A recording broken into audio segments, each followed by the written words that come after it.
यदि ऐसा मैं नहीं करता तो केवल मनुष्य शरीर से मेरे अवतार की पहचान नहीं हो पाती। तुम दोनों मेरे प्रति पुत्र भाव तथा निरंतर ब्रह्म भाव रखना। इस प्रकार वास्तव्य स्नेह और चिंतन के द्वारा तुम्हें मेरे परम पद की प्राप्ति होगी। सुखदेव जी महाराज कहते हैं, भगवान इतना कहकर चुप हो गए।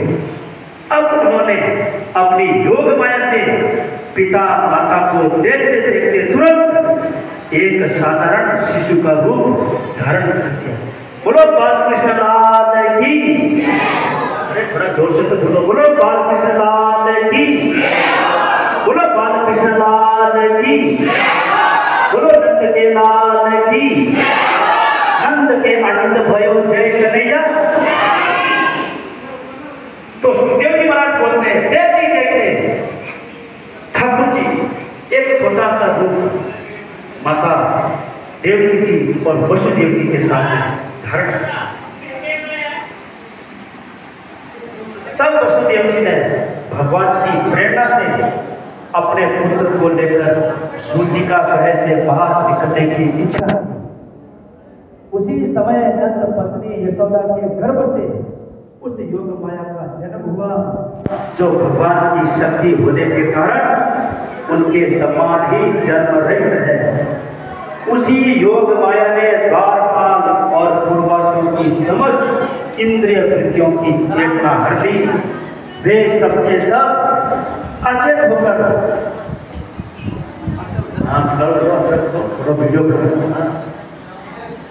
अचेत होकर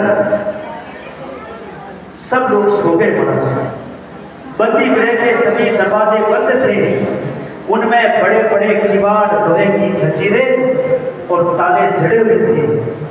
उनके बाहर जाना बड़ा ही कठिन था, परंतु वसुदेव जी भगवान श्री कृष्ण को गोद में लेकर ज्यों ही उनके निकट पहुंचे, क्यों ही वे सब दरवाजे अपने आप खुल गए। बोलो भगवान की।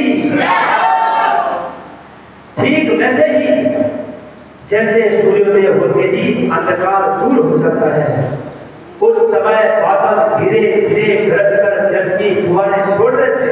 अभी आपने देखा पहले बारिश आ, अब से बंद होते थे और आप भी अंदर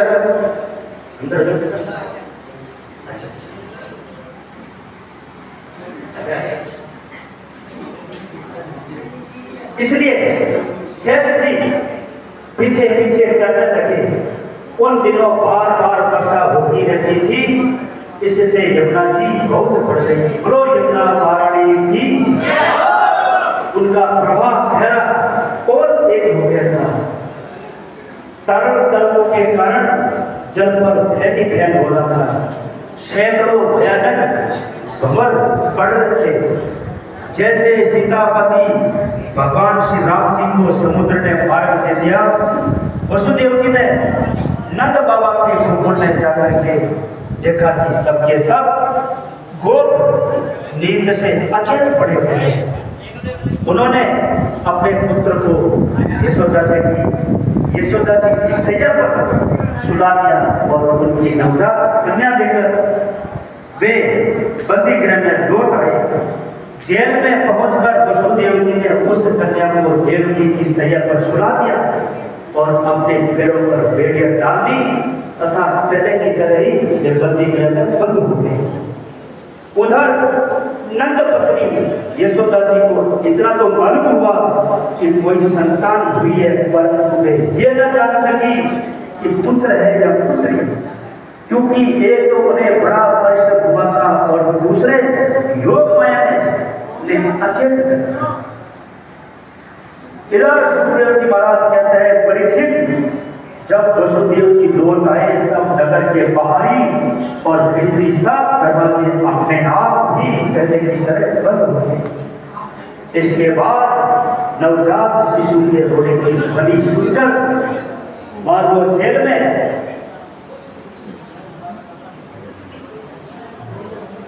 जो गार्ड थे उन सब ने अर्थात उन सब की नींद टूटी और वे तुरंत भोजराज कक्ष के पास गए और देवकी को संतान होने की बात कही। कंस तो बड़ी आकुलता और घबराहट के साथ इसी बात की प्रतीक्षा कर रहा था। द्वारपालों की बात सुनते हुए झटपट पलंग से उठ खड़ा हुआ और बड़ी शीघ्रता से श्रुति का ग्रह की ओर झपटा।